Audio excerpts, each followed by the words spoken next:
ఈరోజు కలగర పంచాయతీ ఉస్సన్నపేట మండలంలో ఉన్న కలగర పంచాయతీ ఆర్ఎస్కే గ్రామ తెలుగుదేశం పార్టీ మండల తెలుగుదేశం పార్టీ రైతులతో కలిసి సందర్శించి అక్కడ సమస్యను రైతుల ద్వారా తెలుసుకొని వారికి భరోసాగా మాట్లాడటం జరిగింది. ఆ తర్వాత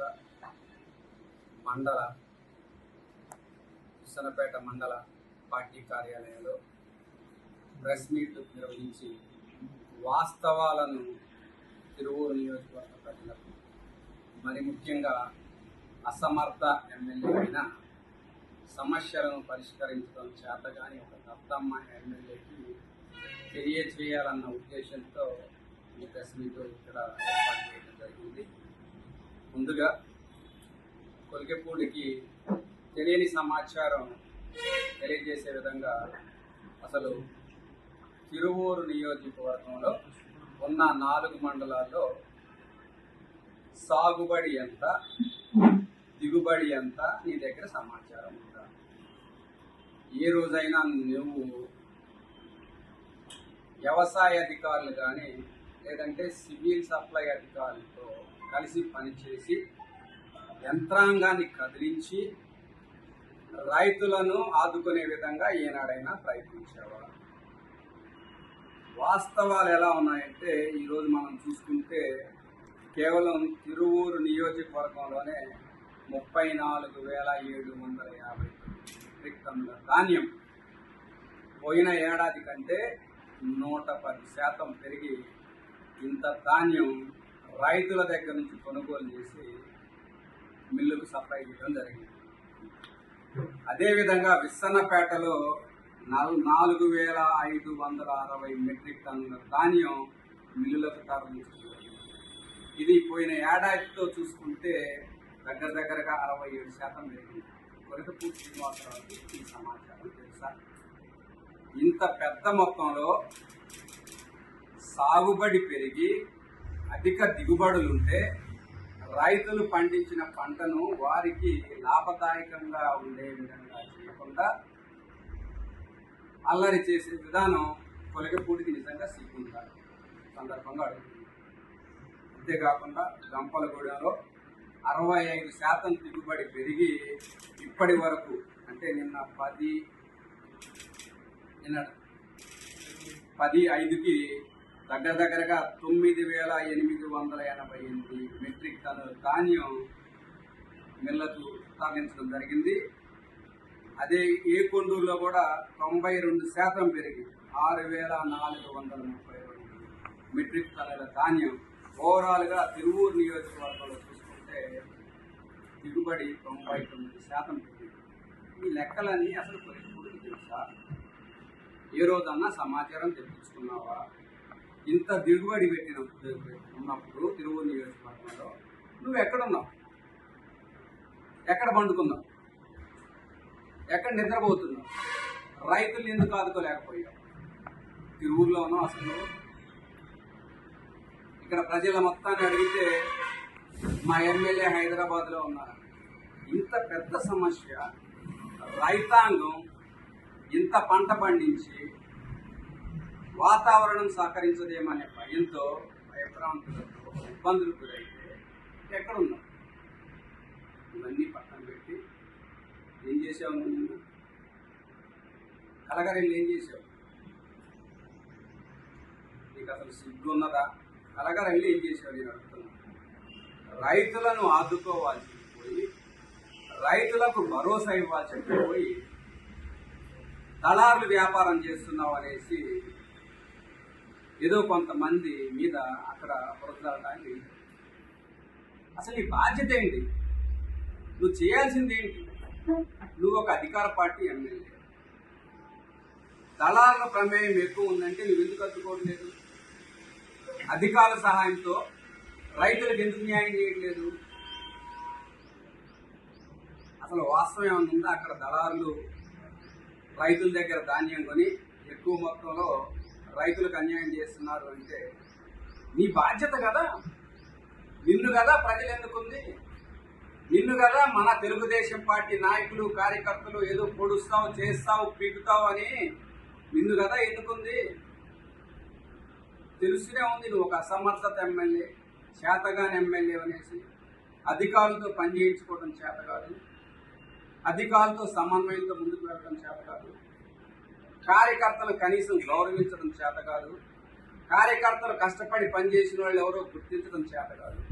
ఇవన్నీ పక్కన పెట్టి రోడ్డుకెక్కి అల్లరి చిల్లరి వ్యవహారాలు చేస్తూ ఏదో కొంతమంది మీద జరగాలంటే ఇట్లా కార్యకర్తలు చూస్తున్నారు, నాయకులు చూస్తున్నారు, తప్పనిసరిగా నేను ఎదుర్కొంటారు.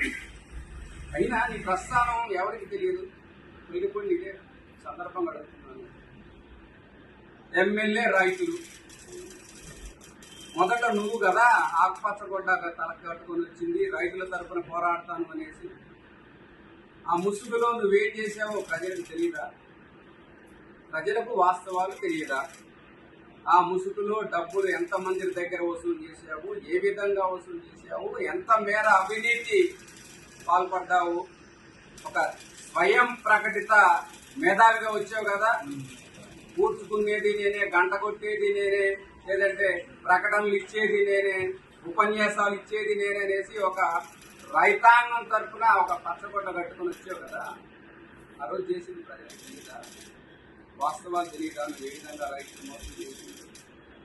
ఆ తర్వాత తిరువూరు నియోజకవర్గంలో కార్యకర్తల శ్రమతో, కార్యకర్తలు ప్రతి నిత్యం శ్రమించి నిన్ను గెలిపిస్తే తర్వాత రైతుల గురించి ఏం మాట్లాడారు?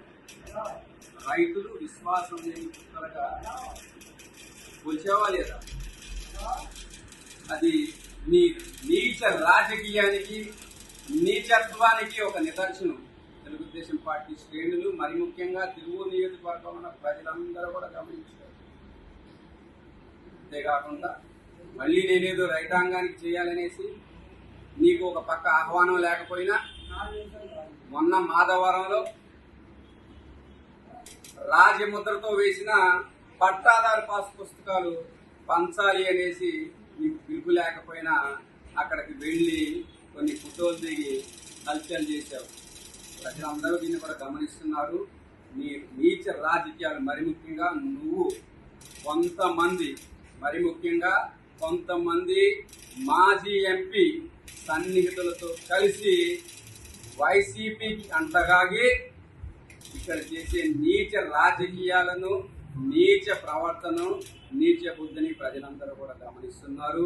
ఏవో కొన్ని ఫోటోలు కొంతమందిని వెనక నిల్చోబెట్టుకొని వీళ్ళే తెలుగుదేశం పార్టీ కార్యకర్తలు, వీళ్ళే తెలుగుదేశం పార్టీ నాయకులు అనేసి మభ్యపెట్టి భ్రమపెట్టి పెద్దలకు మాత్రం చూపించగలమే కానీ ఇక్కడ ప్రజలకి వాస్తవాలు తెలుసు. మళ్ళీ చెప్తున్నాను, కొలికిపూడి మీకు పదే పదే పలుమార్లు ఎన్నో పత్రికా ముఖంగా పత్రికా సమావేశాలు పెట్టి హెచ్చరించడం జరిగింది. నిన్ను గెలిపించిన నాయకులను, నిన్ను గెలిపించిన కార్యకర్తలను విస్మరించి దూలనాడుతూ మాట్లాడితే అది నీ బలుపు అనుకొని నువ్వు మాట్లాడితే నీ బలుపు దింపటానికి కార్యకర్తలు సిద్ధంగా ఉన్నారు. ఇక నువ్వు అనుకోవచ్చు, నేను ఎమ్మెల్యేని, నేను ఏమి చేసినా జరిగిపోద్ది, నేను చెప్పిందే వేదము, నేను చేసిందే ఇంపార్టెంట్ ముఖ్యమైనది. నువ్వు ముందుకు వెళ్తే కార్యకర్తలకు తెలుసు ఏ విధంగా చేయాలో ఆ విధంగా చేస్తారు. గుర్తుంచుకో, సహనం. ఎన్ని ఇబ్బందులు పెట్టినా, ఎన్ని మాట్లాడినా కూడా ఓపికతో సహిస్తున్నాం, భరిస్తున్నాం, బాధపడుతున్నాం. ఇక సహించేది లేదు. ఒకటే చెప్తున్నాను, ఈ రోజు నుంచి నీకు మూడిందే. కార్యకర్తలను, అలానే గ్రామంలో నిన్ను గెలిపించిన నాయకులు ఎవరైనా సరే నాకు తెలియదు, వారు నాకు పని చేయలేదు, వారెవరో నాకు తెలియదు అన్న విధంగా మాట్లాడితే నీకు తప్పనిసరిగా మూడిందే. బాబు గారు ఒకటే మాట చెప్పారు, కార్యకర్తలే నాకు శిరోధార్యం, కార్యకర్తలే నాకు హైకమాండ్, కార్యకర్తలు లేనిదే తెలుగుదేశం పార్టీ లేదు అని పదే పదే చెప్పారు. అదే కార్యకర్తలు నిన్ను గ్రామాల్లోకి రాకుండా తరిమి కొడతాడు, గుర్తుపెట్టుకో. దిగాదేవి కొలికపూడి అసలు మనం కలగరేగినప్పుడు వల్లభనేని వెంకటేశ్వరరావు గురించి మాట్లాడారు. వల్లభనేని వెంకటేశ్వరరావు గారు ఎవరు నీకు తెలియదా? సిగ్గుందా, బుద్ధుందా? వాళ్ళ అబ్బాయి ఎన్ఆర్ఐ గిరి నీకోసం ఎంత శ్రమ పడ్డారో నీకు తెలియదా? సిగ్గు లేకుండా మాట్లాడుతున్నావే. నువ్వు మాట్లాడిన వీడియోలో ఈరోజు సోషల్ మీడియాలో హల్చల్ చేస్తున్నాయే. వల్లభనేని గిరి నీకు తెలియదా? ఉదమ్మే చేసి మాట్లాడేవా? కనీసం మాట్లాడింది నీకు గుర్తు రాలేదా?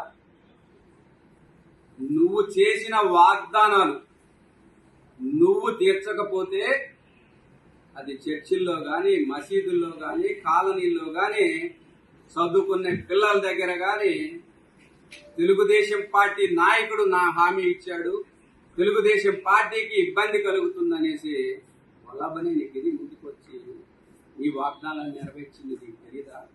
కళ్ళు మూసుకొని నిద్రపోతున్నావా? వీటన్నిటి కూడా త్వరలో సమాధానం వస్తుంది. కార్యకర్తలే నిన్ను గ్రామాల్లోంచి తరిమి కొట్టే రోజు దగ్గరలోనే వస్తుందని పెట్టుకోగలిగి.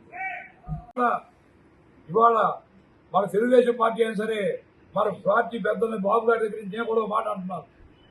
బాబు గారు మేము సహించే ఓపిక మాకు రచించింది. నేనైతే ఆమరణ అధ్యక్షుడు కోరుకుంటా. మీరు ఒక వారం రోజుల్లో అతని మీద ఏదైనా చర్య తీసుకోకపోతే కంపల్సరిగా నేను తీసుకుంటా. ఎంపీని అన్నావు, ఎంపీ నెత్తి మీద పైన లాగావు. సరే మమ్మల్ని అందరినీ మొత్తం ఈ చివరి నుంచి ఆ చివరికి తోలనాడావు. ఇవాళ గిరిని కూడా పట్టుకొని నువ్వు అన్నావు. అన్న తర్వాత సహించేది లేదు కదా. నిన్ను సహించడానికి మా ఓపిక అయిపోయింది. మీరు పార్టీ పెద్దలందరూ కూడా ఇప్పుడు కనీసం 10 సార్లు ఆయన ముదాన్ని వేసుకొచ్చారు. ఇప్పుడు మీరు పార్టీ పెద్దలందరూ నేను అడుగుతున్నా, మీ పార్టీ మాట వింటాడో ఆయన్ని రిజైన్ చేయమని చెప్పండి. రిజైన్ చేస్తే మళ్ళీ మీ పార్టీ చెప్పినట్టు మేము ఉంటాం. మళ్ళీ ఆయన నుంచో పెట్టి మళ్ళీ మేము కనిపిస్తాం సొంత రూపులు పెట్టి. మీ పార్టీ మన పార్టీ మొద్దుడై రిజైన్ చేస్తాడు కనుక్కోండి. నేను పెద్దలకి సూచన చేస్తాను. కంపల్సరిగా ఆయన చేస్తే పార్టీ కనుక టికెట్ మళ్ళీ పెద్దలు ఆయనగా ఇస్తే మేము ఆయన గెలిపించి ఏర్పాటు చేస్తామని చెప్తున్నాం. మేము గెలిపించలేకపోతే పార్టీ మీద కూడా ఒత్తిడి తీసుకొచ్చి ఏ నామినేటెడ్ మొదలైంటారో ఆయన కోపమని చెప్తాం. ముందు మీరు పార్టీ చెప్పిన మాట ఆయన వింటాడో లేదని చెప్పేసి ఒక సూచన చేయండి, అడగండి. మేమైతే మాకు ఓపిక లేదు. మేమైతే నమస్కారాలు పెట్టి పార్టీ మాట వింటాం, పార్టీ చెప్పినట్టు వింటాం. కానీ తప్పనిసరి పరిస్థితిలో ఒక వారం 10 రోజుల్లో పార్టీ ఇది తేల్చాలి. తేలకపోతే నిరాదీక్ష కూర్చుంటాం పార్టీ మీద. కంపల్సరిగా 10 రోజుల్లో నేను నిరాదీక్ష విసరవాడి జంటలో కూర్చుంటాం. పార్టీ నమస్కారం. ఈ అధ్యక్షుడు వహించిన